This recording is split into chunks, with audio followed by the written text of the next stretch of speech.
इस घी में इलाज करने की जबरदस्त संभावनाएं हैं। वह घी ओजस से भरपूर होता है। आमतौर पर ओजस को ऊर्जा का एक अभौतिक आयाम माना जाता है। किसी चोट या किसी बीमारी से आप बहुत जल्दी ठीक हो जाएंगे।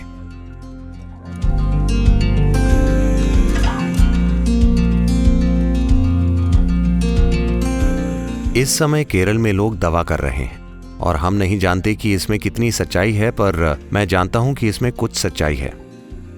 लोगों ने घी को जमीन में सुरक्षित रखा है। उन्होंने उसे धरती में गाड़ दिया और उसे लगभग 100 सालों तक रखा, और ऐसा लगता है कि इस घी में इलाज करने की बिल्कुल जबरदस्त संभावनाएं हैं। इसे शत कहा जाता है। शत का अर्थ है 100 साल, शत वर्ष, शत संवत्सरम घृतम का अर्थ है घी, जिसे मिट्टी के घड़े में 100 साल तक धरती में दबाया गया है।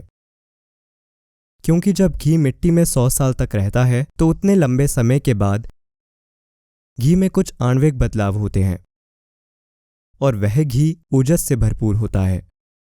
वह तेजस और प्राण से भरपूर होता है, क्योंकि आखिरकार वात दोष का विशुद्ध सार प्राण है, पित्त का विशुद्ध सार तेजस है और कफ का ओजस है। और कोशिकीय स्तर पर ओजस, तेजस, प्राण ये कोशिकीय मेटाबॉलिज्म क्रिया, कोशिकीय बुद्धिमानी और संचार के प्रवाह को संभालते हैं। प्राण संचार का प्रवाह है, तो कोशिकाओं के स्तर पर ओजस, तेजस, प्राण ये कोशिकाओं के जीवन को चलाते हैं और उसे बेहतर बनाते हैं। इसलिए 100 साल पुराना घी पुराण घृतम एक्जिमा, त्वचा रोगों के लिए सबसे अच्छी दवा है। अगर आप इसका सेवन करते हैं तो ये पेट के छालों समेत बड़ी आंत में सूजन, अति संवेदनशील आंत की बीमारी, कई रोगों, यहाँ तक कि ऑटो इम्यून रोगों को भी ठीक कर सकता है। ये पुराण घृतम श्रेष्ठम ओजस करम परम है, तो ये ओजस को बढ़ाता है। तो ओजस, तेजस, प्राण ये 3 महत्वपूर्ण अंश हैं। ये कोशिका के जीवन को बनाए रखते हैं। कोशिका ज्यादा लंबे समय तक जीवित रह सकती है। यौगिक विज्ञान में आमतौर पर ओजस को ऊर्जा का एक अभौतिक आयाम माना जाता है, क्योंकि हर भौतिक चीज अभौतिक से ही आई है। अगर आप ऊर्जा के अभौतिक आयाम का एक सुरक्षा कवच बनाते हैं, सुरक्षा कवच का मतलब ये नहीं है, मतलब कोशिकीय स्तर पर हर कोशिका का थोड़ा बहुत अभौतिक आयाम हो, यानी उसके चारों ओर एक घेरा हो, वो कोशिका खुद को इतनी तेजी से स्वस्थ कर लेगी जिसे जादुई माना जाता है। किसी भी चीज से, किसी चोट या किसी बीमारी से आप बहुत जल्दी ठीक हो जाएंगे। सबसे पहले तो आप इतने बीमार ही नहीं होंगे कि आपको बीमार कहा जाए। ये इससे तय होता है कि आपकी जीवन शैली में कितनी अशांति है।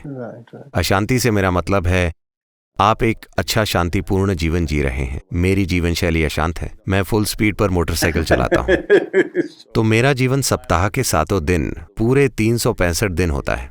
कोई दिन नहीं है, कोई रात नहीं है। आपको पता है, कभी कभी 24 घंटे काम होता है, कभी कभी 18-20 घंटे काम होता है। ये एक अशांत जीवन शैली है। पर आज तक मैंने एक भी कार्यक्रम इस वजह से रद्द नहीं किया कि मैं बीमार हूँ। पिछले 39 सालों में ऐसी कोई चीज नहीं हुई है। नहीं, आप जो कह रहे हैं बहुत सुंदर है। तो कुछ मात्रा में ओजस हमेशा आपको सहारा देता है। कोई फर्क नहीं पड़ता। ऐसा नहीं है कि मैं अस्वस्थ नहीं रहा हूँ। मुझे फ्लू हुआ है बहुत बार, ये वो कई चीजें हुई हैं, पर चाहे जो कुछ भी हो रहा हो, मैं फिर भी अपना काम जारी रख पाता हूँ।